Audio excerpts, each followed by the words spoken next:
Here's what we're going to start with, guys. Heath, you have two players at the top of your bust list, Josh Allen and Derrick Henry. I'm trying to figure out who's going to be drafted first. I'm looking at some industry drafts. I'm looking at some ADP. Let's just say, depends on your league, how early you draft quarterbacks. Maybe they're both going to be like round 3 picks, top 30 picks, something like that. Who's a bigger bust if they have similar draft costs, Derrick Henry or Josh Allen? So I think the easy answer to that is in analyst drafts, in our drafts, Derrick Henry will be the bigger bust because he will be the guy who's drafted maybe in round 2 or early round 3, and Josh Allen will go after him. And in normal people drafts, Josh Allen's going to be a first round pick drafted as QB1, and he's going to be the biggest bust. What if they go back to back, 32 and 33? Who's a bigger bust? I would rather have Derrick Henry than Josh Allen. So I guess that would be in a one quarterback league. So I guess that would be me say, and I think that it's interesting you put them together because the case for both of them not being a bust is that they just run for 15 touchdowns again, and it doesn't matter. Okay, Jamie, what do you think? They go back to back, Derrick Henry and Josh Allen. Who's a bigger bust? I don't think Josh Allen's getting drafted as QB1. So I don't think Josh Allen's going in round 1. I think Josh Allen will probably go very close to Derrick Henry. Allen will be a bigger bust because I don't think he's going to score 15 touchdowns on the ground again. And I think his passing numbers are going to be not as prolific as they have been when he's been at his best. So I agree with the call on Josh Allen. Do you agree with the call on Derrick Henry? No, I don't. I think this is a good setup for him if he stays healthy. The only thing I think that will ruin Derrick Henry is if he gets hurt. I think from a production and performance standpoint, he will be fine. Keith, we actually kind of did this on Monday's show. I made the bust case for Derrick Henry, but now you get to make a better one. Go ahead. I don't know if I'll make the better one or not, but it definitely starts with the fact that you're talking about a 30-year-old running back on a team that's not going to throw to their running backs and historically has split up the running back touches.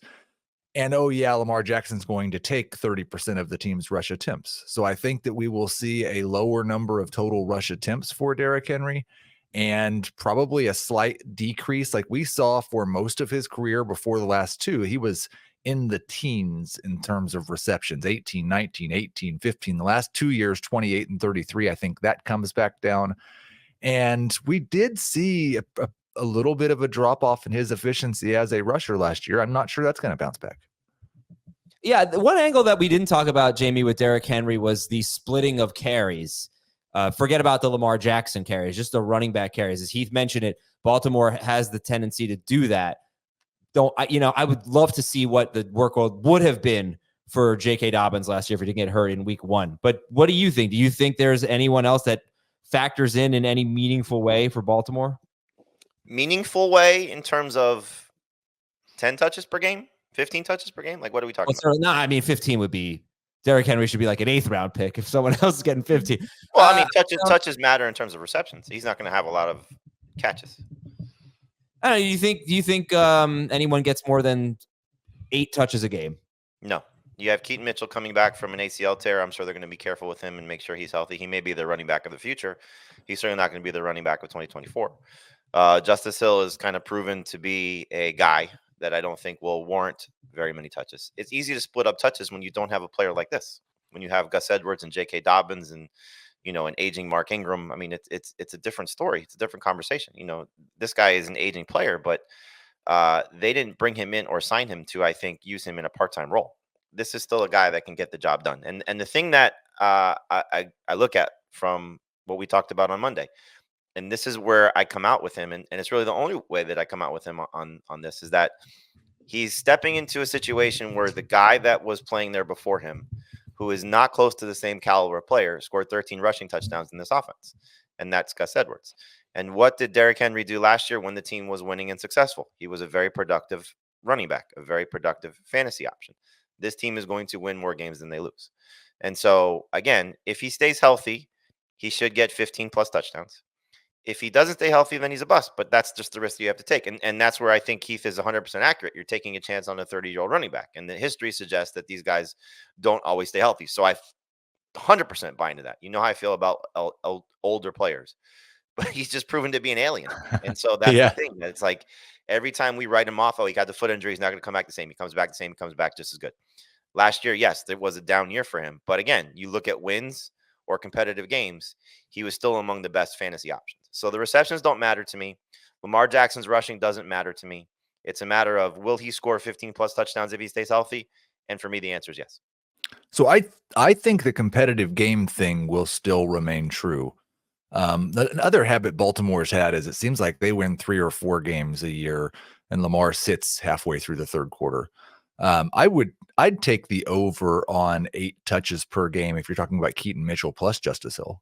But because Mitchell's coming off the ACL, I'm not sure that Mitchell himself will get there. But I wouldn't be surprised if I would expect those two to combine for somewhere between 10 and 12 a game. So, yeah. So I'm looking now, Jamie, that was a really beautifully long answer because it gave me all this time to look up for the first time the J.K. Dobbins role. And he got hurt about 5 minutes into the third quarter of week 1. And up to that point, I believe he had every carry except for one. Gus Edwards did not have a carry, and Justice Hill had one carry up to that point. I actually think Gus Edwards came in for a 2-point conversion. But official carry, I think Dobbins had all of them except for one. So take that 2.3 quarters of football and do what you will with it. I was thinking about comparisons to Derrick Henry. And what did I have here? Le'Veon Bell, 2020. He was a 3rd-round pick in ADP. He had an absolutely horrible season. He was with the Jets for 2 games and then the Chiefs for 7 games, whatever. That was the end of Le'Veon Bell. He was coming off kind of a bad year, and he still was a 3rd-round pick because he got like 60 catches the year before, 66. Ezekiel Elliott was a 3rd-round pick in 2022, coming off kind of a bad year where he actually finished about 18th, 19th per game, which is what Derrick Henry was last year, depending on the format.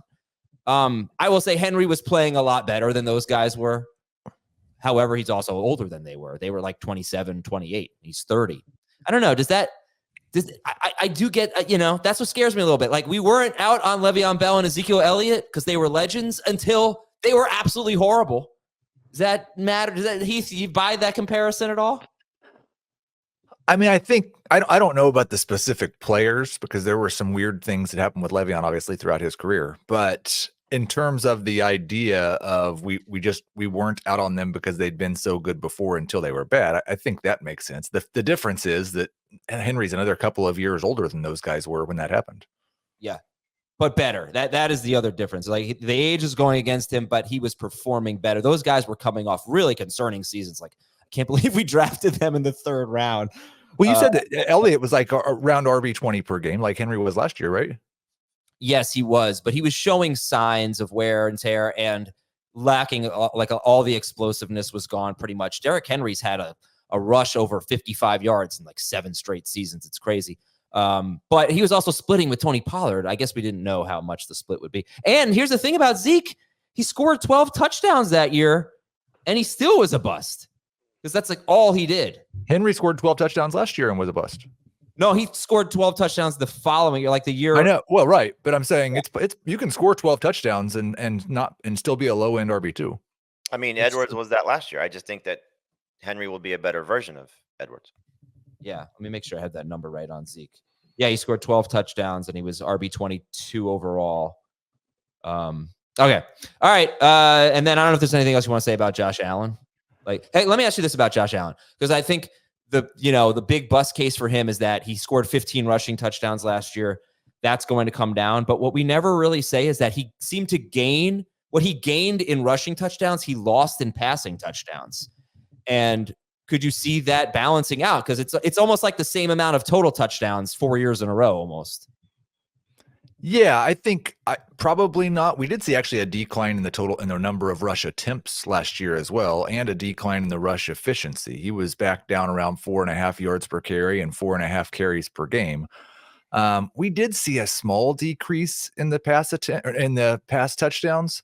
Some of that has to do with he threw fewer passes per game. His touchdown rate was a little bit down, but it was still 5%, which is above average.